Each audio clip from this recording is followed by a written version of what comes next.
PM Modi ने Iran के राष्ट्रपति से की बात। क्या खत्म होने वाली है जंग? भारत ने पश्चिम एशिया में तेजी से बिगड़ती स्थिति के बीच शांति और कूटनीति का संदेश दिया है। प्रधानमंत्री नरेंद्र मोदी ने गुरुवार को ईरान के राष्ट्रपति से फोन पर बात कर क्षेत्र में बढ़ते तनाव पर गहरी चिंता जताई है। दोनों नेताओं के बीच पिछले महीने संघर्ष शुरू होने के बाद यह पहली सीधी बातचीत थी। प्रधानमंत्री ने स्पष्ट किया कि भारत शांति, स्थिरता और संवाद के रास्ते का समर्थन करता है तथा क्षेत्र में रहने वाले भारतीयों की सुरक्षा और ऊर्जा आपूर्ति बनाए रखना देश की प्रमुख प्राथमिकता है। प्रधानमंत्री मोदी ने देर रात सोशल मीडिया प्लेटफॉर्म एक्स पर पोस्ट करते हुए बताया कि उन्होंने ईरानी राष्ट्रपति से क्षेत्र में गंभीर स्थिति पर विस्तार से चर्चा की। उन्होंने कहा कि बढ़ते तनाव, नागरिकों की मौत और नागरिक बुनियादी ढांचे को हुए नुकसान को लेकर भारत बेहद चिंतित है।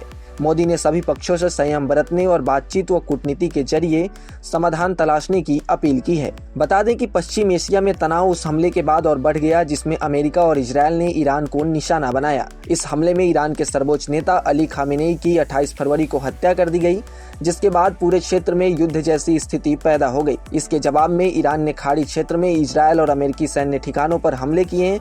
इन हमलों की जद में दुनिया के बड़े कारोबारी और एविएशन हब दुबई और दोहा भी आ गए। इस संघर्ष का सबसे बड़ा असर वैश्विक ऊर्जा सप्लाई पर पड़ रहा है।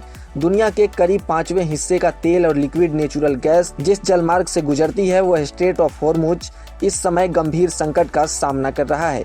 लगातार हमलों और सुरक्षा चिंताओं के कारण इस मार्ग से जहाजी आवाजाही लगभग ठप हो गई है। खाड़ी क्षेत्र में संयुक्त अरब अमीरात और इराक के तट के पास भी कई जहाजों पर हमले की खबर सामने आई है। भारत के लिए यह स्थिति खास तौर पर चिंता का विषय है क्योंकि देश लिक्विड पेट्रोलियम गैस का दुनिया का सबसे बड़ा खरीदार है और इसकी लगभग 90% आपूर्ति इसी मार्ग से होकर आती है। सप्लाई बाधित होने का असर भारत के कई हिस्सों में दिखने लगा है, जहां कुछ रेस्टोरेंट और व्यावसायिक प्रतिष्ठानों में कुकिंग गैस की कमी महसूस की जा रही है। हालांकि प्रधानमंत्री मोदी ने लोगों से घबराने की जरूरत नहीं होने की बात कही है और सरकार ने गैस सप्लाई बढ़ाने के उपायों की समीक्षा के लिए एक समिति का भी गठन किया है। भारत ने इस संकट के बीच सक्रिय कूटनीतिक पहल भी शुरू कर दी है। प्रधानमंत्री मोदी पिछले 10 दिनों में ओमान, कुवैत, बहरीन, सऊदी अरब, संयुक्त अरब अमीरात, जॉर्डन, इजरायल और कतर के नेताओं से बात कर चुके हैं।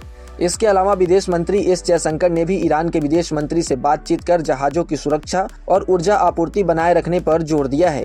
भारत की कोशिश है कि संवाद और कूटनीति के जरिए क्षेत्र में शांति बहाल हो और वैश्विक ऊर्जा आपूर्ति का संकट गहराने से रोका जा सके।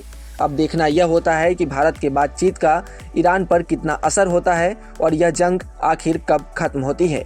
ऐसे ही तमाम अपडेट्स और शेयर मार्केट से जुड़ी तमाम जानकारी के लिए आप बने रहें गुड रिटर्न्स डिजिटल के साथ।